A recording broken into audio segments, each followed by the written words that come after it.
23 décembre 2008, expérience 96, briefing nouvelle année.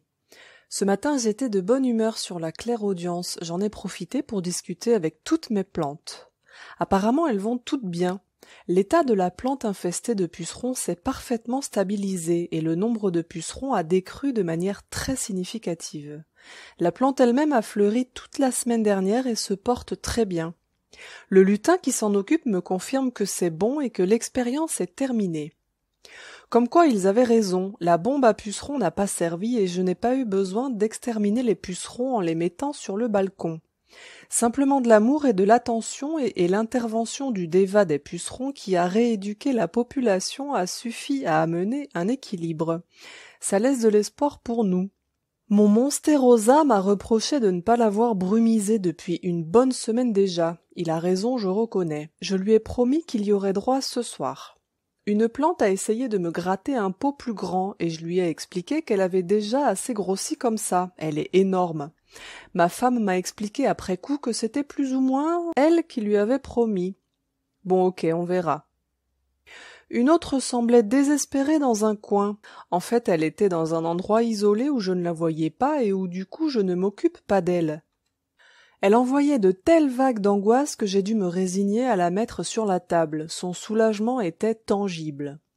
J'ai discuté avec le gnome de mon obsidienne mouchetée. Je lui ai demandé s'il parlait français et il m'a confirmé. Il m'a recommandé de méditer avec la pierre parce qu'elle avait des choses cachées à me faire remonter. Ma foi, bonne idée. Je lui ai demandé comment il faisait pour tenir dans une pierre aussi petite, et d'après ce que j'ai compris, il n'appartient pas au même espace-temps et il y a une espèce de monde là-dedans. Ma foi, je suis pas sûre d'avoir tout compris, on verra bien. Du coup, j'en ai profité pour discuter avec la lumière qui m'a fait un briefing pour l'année prochaine. Apparemment, l'an prochain, je vais devoir réapprendre entièrement la nature en commençant avec le jardin de Pascal. Je dois commencer par les pierres. Simplement me laisser enseigner par elles me diront à quoi elles servent et leur usage au fur et à mesure. Ensuite je dois apprendre l'eau et ses propriétés. Apparemment l'esprit de l'eau du puits de Pascal pourra m'enseigner. Je ne sais pas trop, mais on doit pouvoir faire une fontaine, on verra. Et enfin c'est l'ambassadeur elfe qui viendra m'enseigner la forêt. Apparemment il est issu du peuple des bois. D'après ce que j'ai compris, il faut également que je me forme sur les lieux sacrés puisqu'ils arrivent tous à échéance. Les constructions énergétiques des cathédrales ont été créées pour durer 1000 ans, paraît-il. Mais bon, je n'en sais pas plus. Et apparemment, elles ont été tellement dénaturées que peu d'entre elles ont réellement encore vocation à être de vrais lieux sacrés. En plus, ils ont tous été construits sur un ancien modèle énergétique du monde qui est en train de changer complètement. Modèle à 7 chakras alors qu'on est passé à 13. Donc il y a plein de trucs à inventer. En bref, on va bien s'amuser. J'ai toujours aimé créer des trucs ou bosser sur des domaines où je ne comprends pas grand-chose, et puis manipuler l'énergie des lieux sacrés, ça ne doit pas être différent de l'informatique. De toute façon, si mon moi supérieur a pu me faire programmer dans des langues auxquelles je ne comprenais presque rien, il doit pouvoir me faire manipuler de nouvelles énergies auxquelles personne ne comprend rien sans difficulté. Faut aussi que j'étudie la Merkaba, ça existe vraiment ce truc, je peux le toucher sur moi, et j'ai même réussi à l'activer une fois, mais bon, ça génère des champs d'énergie bizarres, donc à tester aussi à l'occasion. Je n'ai pas osé faire trop de trucs avec, ça peut être dangereux et je ne suis pas suicidaire non plus.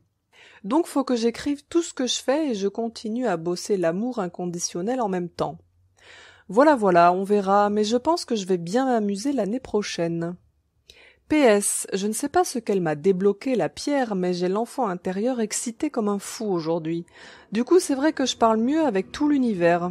Question d'innocence, mais bon, la dernière fois que j'ai été comme ça, ma femme a failli me mettre des baffes tellement elle n'en pouvait plus. Va falloir que ça passe, lol.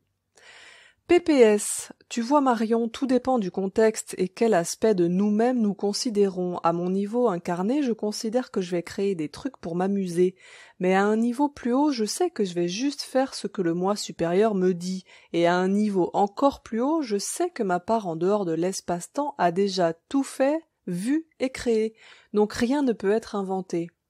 C'est une contradiction en apparence simplement. Moi, ça ne me pose aucun problème.